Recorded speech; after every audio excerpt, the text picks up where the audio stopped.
Spiritual center present. The most emotionally intelligent people share these 12 traits.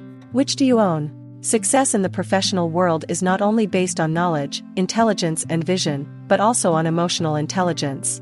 This includes the ability to recognize and manage emotions, both one's own and those of others. Companies are increasingly placing importance on emotional intelligence when recruiting employees, as it is linked to better performance. However, developing emotional intelligence requires special attention.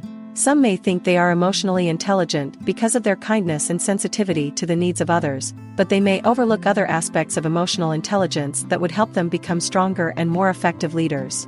Daniel Goleman, an author and researcher who has specialized in this field for 25 years, has identified 4 domains and 12 core skills of emotional intelligence that are essential for improving performance and professional success.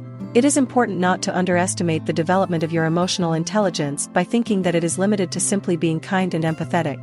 To improve one's emotional intelligence, it is essential to examine the skills related to this area and to honestly assess one's strengths and weaknesses. This helps to identify the areas where we can progress and evolve. Number 1. Self-awareness. Self-awareness is about being in tune with your own emotions. This allows you to understand your feelings, to know why you feel them and how they can influence your actions. If one possesses emotional self-awareness, one has a clear understanding of one's strengths and limitations, one works competently, and one knows when to rely on one's team members. We also have clear values and a goal, which makes it more efficient when developing an action plan. It is important to practice self-awareness constantly. For this, it is essential to recognize its weaknesses. If you're struggling in a professional area, you need to be honest about the skills you need to develop to succeed. It is also important to remain aware of situations and events in one's life.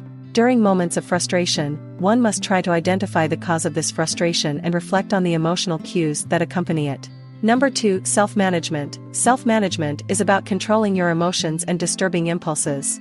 This skill is particularly important for leaders, especially in a crisis, because people will seek reassurance. If one leader remains calm, it can help calm others as well. What basic self-management skills do we have? Emotional self-control. One remains calm under pressure and recovers quickly from disturbances.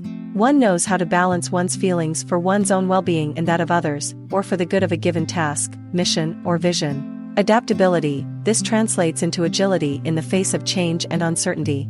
We are able to find new ways to deal with rapidly changing challenges, and we can manage several demands at the same time. Achievement orientation. One strives to achieve or exceed a standard of excellence. We sincerely appreciate feedback on our performance and are constantly looking for ways to improve. Positive perspective. Having a positive perspective is being able to see the good in people, situations, and events. This skill is of great value because it can improve resilience and enable the seizing of new opportunities, as well as foster innovation. How to develop these skills? During times of distress, it is important not to ruminate or panic. Take a few deep breaths and examine your emotions. Instead of giving into an emotional outburst, calmly express to others what's wrong and offer solutions to resolve the situation. Accept that there will always be sudden changes and challenges in life. Try to understand the context of the given situation and adjust your strategy or priorities based on what is most important at the time. Number 3. Social consciousness. Social awareness refers to the ability to accurately read and interpret the emotions of others, often through nonverbal cues. Socially conscious leaders are able to identify with different types of people, listen attentively, and communicate effectively. What basic social awareness skills do you have? Empathy. You give the other person your full attention and take the time to understand what they are saying and feeling. You constantly try to put yourself in other people's shoes. Organizational awareness. You can easily perceive emotional currents and dynamics within a group or organization. Sometimes you can even anticipate the reactions of your team members or the leaders of a company you interact with, allowing you to approach situations with an appropriate strategy. How to develop these skills? Social awareness requires above all good listening skills. It is important not to interrupt or divert attention during a discussion. Instead, ask questions and encourage others to do the same. It is also essential to challenge one's own biases and seek common ground with others.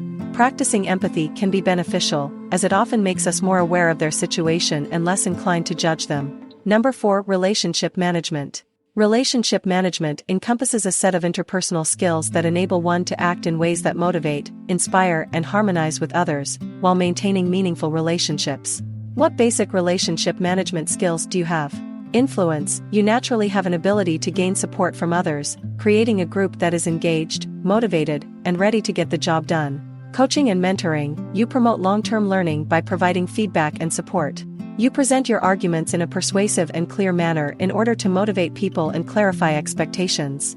Conflict management, you are comfortable managing disagreements between several parties and you can bring to light latent conflicts, while finding solutions that work for everyone. Teamwork, you interact well as a member of a team and can collaborate with others.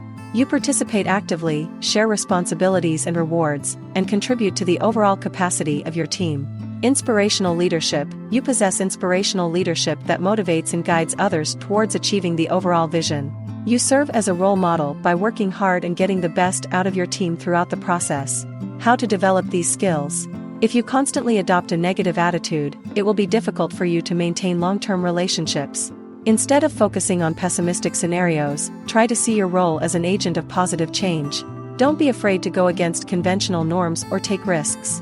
These people often have an inspiring and motivating impact on their professional environment, creating a positive connection. To develop these skills, here are some suggestions. Cultivate an attitude of openness and interest in others. Be curious and seek to understand their perspectives and experiences. Practice active listening by giving your full attention to the person you are interacting with. Show empathy by putting yourself in their shoes and trying to understand their feelings and needs. Be aware of the social and emotional dynamics within your group or organization. Observe nonverbal cues and learn to read cues that indicate other people's emotional states. When it comes to relationship management, develop your ability to influence positively by being an inspiring leader and encouraging everyone to collaborate and contribute. Learn to manage conflicts constructively by promoting open dialogue and seeking win-win solutions. Finally, remember to cultivate a spirit of teamwork and mutual support by sharing responsibilities and rewards, and by encouraging development and growth in everyone. In summary, by developing your social awareness and relationship management skills, you can improve your ability to understand and interact effectively with others, positively influence your environment, and maintain strong and harmonious relationships.